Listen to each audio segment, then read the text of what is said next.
y pandemia han pertenecido a la historia de la humanidad. Enlil, dios de los acadios, quería acabar con la humanidad y lo intentó varias veces, porque había crecido demasiado en número y no lo dejaba dormir. Le envió peste, finalmente le envió un diluvio, pero no pudo cumplir su objetivo por intersección del dios Enki. De esta historia han pasado 3600 años, pero sin duda Enlil ha seguido activo.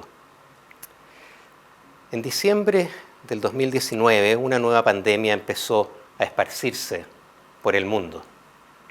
Dado que una de las medidas más eficientes para lidiar con ella consiste en el distanciamiento social, la mayor parte de los países optó por restringir libertades fundamentales. Se restringió la libertad de movilidad, de reunión, de trabajo, el derecho a la educación. Y así, de un día para otro, de pronto, nos encontramos encerrados en pandemia, en una cuarentena. El confinamiento es difícil para los humanos, como nosotros. Somos una especie que ha alcanzado su enorme éxito evolutivo a través de estrategias de cooperación. Y por lo tanto el encierro, estar separado de los otros, es algo que atenta profundamente contra nuestra carga evolutiva y se nos hace muy difícil de soportar. Mi modo de aguantar este tiempo fue escribir un libro, Ética y Coronavirus.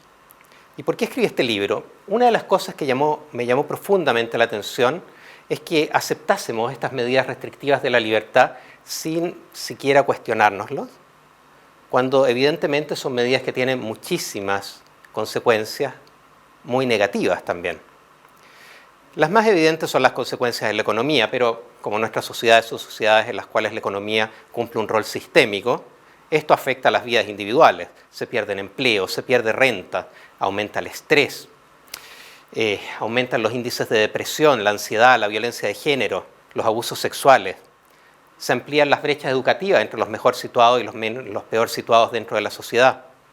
Previsiblemente van a aumentar las enfermedades cardíacas, ciertos tipos de cáncer, etcétera, etcétera. Y las restricciones a las libertades fundamentales calan hondo en nuestra vida. Después de todo, en sociedades democráticas estamos acostumbrados a hacer uso de ellos sin cuestionárnoslas. Yo suelo salir a correr, o solía hacerlo antes de la cuarentena. Durante mucho tiempo no lo hice y hoy lo estoy haciendo apenas. Esto tiene consecuencias en mi bienestar. Solía trabajar presencialmente, hago clases en una universidad. Hoy en día sigo haciendo clases, pero de manera telemática. Solía visitar amigos, compañeros de trabajo. Todo eso desapareció de un día para otro. Mi hijo desde marzo que no asiste a su colegio, no ve a sus compañeros de curso, no tiene la socialización propia de la edad. Además, ha aprendido mucho menos con seguridad de lo que hubiese aprendido en clases presenciales y está obligado a estar horas delante de una pantalla, lo que es, como se sabe, tremendamente dañino. Pareciese ser entonces que la idea de la protección de la vida, ante todo, es lo que nos mueve. Pero es tan así. Dense cuenta que, primero, no es el modo como nosotros experienciamos nuestra vida. Todos nosotros estamos permanentemente realizando en nuestra vida cotidiana ponderaciones entre, por ejemplo, disfrutes hedónicos y la extensión o seguridad de la propia vida. Es lo que hacemos cada vez que descorchamos una botella de vino, cada vez que encendemos un cigarrillo, cada vez que practicamos un deporte extremo. En cada uno de estos casos estamos privilegiando un disfrute hedónico por sobre la seguridad y la extensión de la vida. Pero tampoco es lo que hacemos como sociedad. Dense cuenta que las políticas públicas no aspiran, todas ellas, a extender la vida. Muchas de ellas aspiran a mejorar su calidad. Una operación de cadera no aspira a extender la vida, aspira a mejorar la calidad. Piensen, por ejemplo, en todos los muertos producto de accidentes de tránsito. Muchas de esas muertes, serían fácilmente evitables si dispusiésemos de mejor infraestructura, mayor fiscalización y disminuyésemos radicalmente los límites de velocidad. Y no lo hacemos. ¿Por qué no lo hacemos? Bueno, la mitad de la historia es que eso requeriría liberar fondos de otros objetivos que son importantes para nosotros, como orquestas juveniles. Objetivos que no tienen absolutamente nada que ver con extender la vida. La otra mitad de la historia es que esto afecta nuestro bienestar. nosotros y los productos nos movilizaríamos mucho más lentos. Y no estamos dispuestos a ello. En tercer lugar, dense cuenta que no es evidente o no es exacto decir que se trata de una ponderación entre vidas y otros bienes. Como han dejado en claro estudios en caso de una depresión económica en Pensilvania, perder el trabajo en una crisis económica, en un choque exógeno fuerte, significa estadísticamente perder 1 año y medio de vida. Es decir, las medidas restrictivas para lidiar con la pandemia, que implican pérdida de empleos, lo que están haciendo es favorecer la vida de hoy a costa de las vidas en el futuro. ¿Por qué hacemos esto? ¿Por qué aceptamos todas estas medidas restrictivas? Y en un comienzo casi sin cuestionárnoslas. Probablemente por el miedo. Tenemos un miedo enorme frente a la enfermedad, un miedo enorme a la muerte. Lo curioso del caso es que nunca nuestras sociedades han sido más seguras que hoy en día. Cierto, si desagregamos los datos, hay situaciones espeluznantes en nuestro mundo, pero incluso así, los miserables de hoy en día son en general menos miserables que los miserables de ayer. Parece ser que mientras más seguridades tenemos, más seguridades queremos. Y más nos cuesta, sobre todo, renunciar a ciertas seguridades. Si hubiésemos vivido hace 100 años, nos hubiese tocado lidiar con la entonces pandemia, la gripe española. En 1918, la gripe española acabó con entre 20 y 40 millones de personas. A lo largo de toda la pandemia, la gripe española acabó, se estima, según algunos, incluso con el 5% de la población mundial. Si traemos esas cifras de entonces a hoy en día, significarían que este año 2020 debiese haber muerto entre 70 y 140 millones de personas. Y a lo largo de toda la pandemia de coronavirus, alrededor de 150. Eso está muy lejos de las cifras más bien modestas de nuestro coronavirus. Si hubiésemos vivido hace 100 años, hubiésemos tenido una expectativa de vida de aproximadamente 30 años. Si hubiésemos vivido hace 30 años, por cada 1000 niños nacidos vivos, hubiesen muerto durante el primer año de vida 300.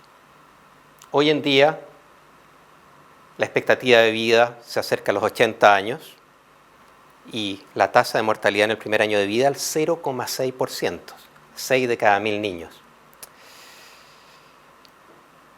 Si hubiésemos vivido hace 100 años, les aseguro, no estaríamos tan preocupados de una pandemia con una tasa de letalidad que probablemente apenas llega al 0,5%. Hemos llegado a ser seres temerosos, porque tenemos muchas seguridades. Y el miedo, el temor, implica riesgos. Esto no es simplemente abstracción. Después del atentado, el 11 de septiembre, a las Torres Gemelas, se restringieron las libertades y derechos civiles y se hizo con el aplauso de la población. Y en cierta medida, esas restricciones se parecen a los impuestos, se introducen para épocas excepcionales y se terminan quedando para siempre, ahí están. Y esto se hizo con el aplauso de la población.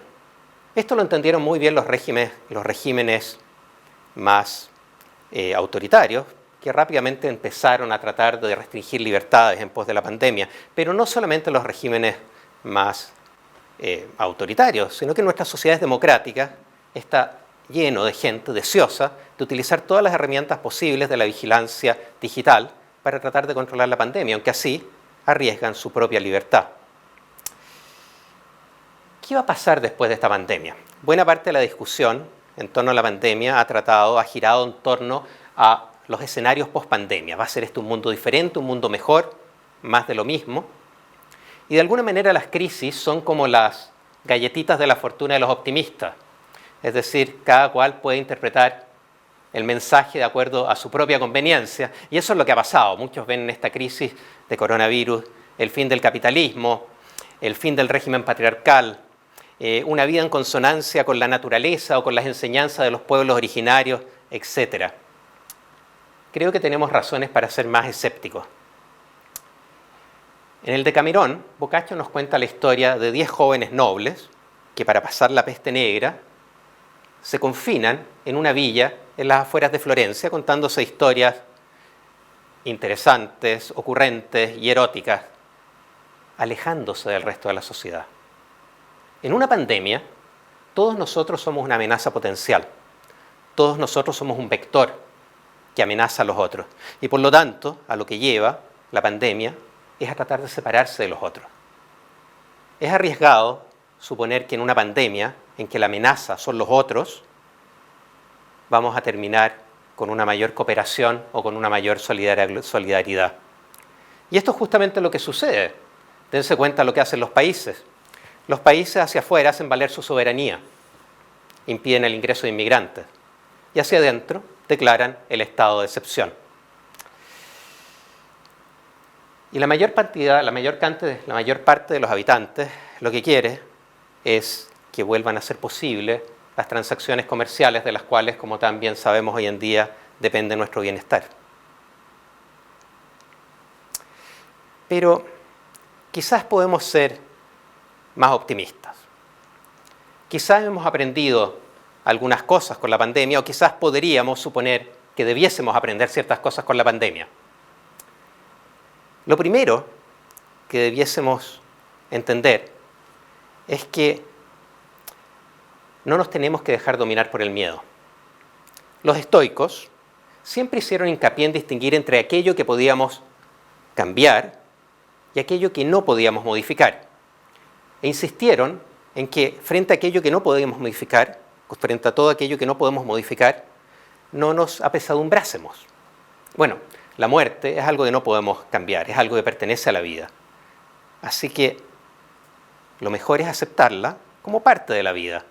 Entender la muerte como un límite de sentido, no para apesadumbrarnos, sino para enriquecer nuestra vida, para poder apreciar todos los elementos de nuestra vida en toda su maravilla y también en todo su horror. Lo segundo que aprendimos es que el modo como nos desenvolvemos, el modo como tratamos a la naturaleza, tiene incidencia en nosotros mismos y en nuestra calidad de vida. Los coronavirus han estado con la humanidad desde hace decenas o centenas de miles de años. Pero en los últimos años han cambiado algunas cosas.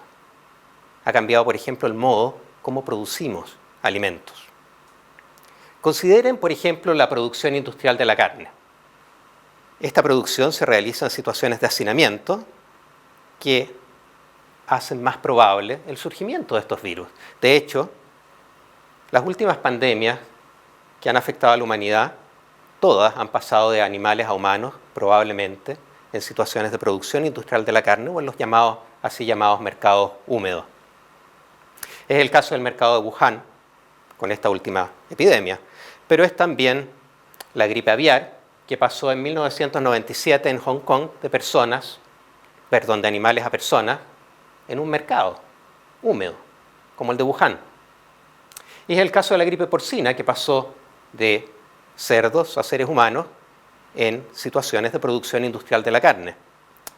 Estos sistemas de producción producen enormes cantidades de sufrimiento, pero además hacen más probable la ocurrencia de todas aquellas epidemias de las cuales tanto nos atemorizamos hoy en día.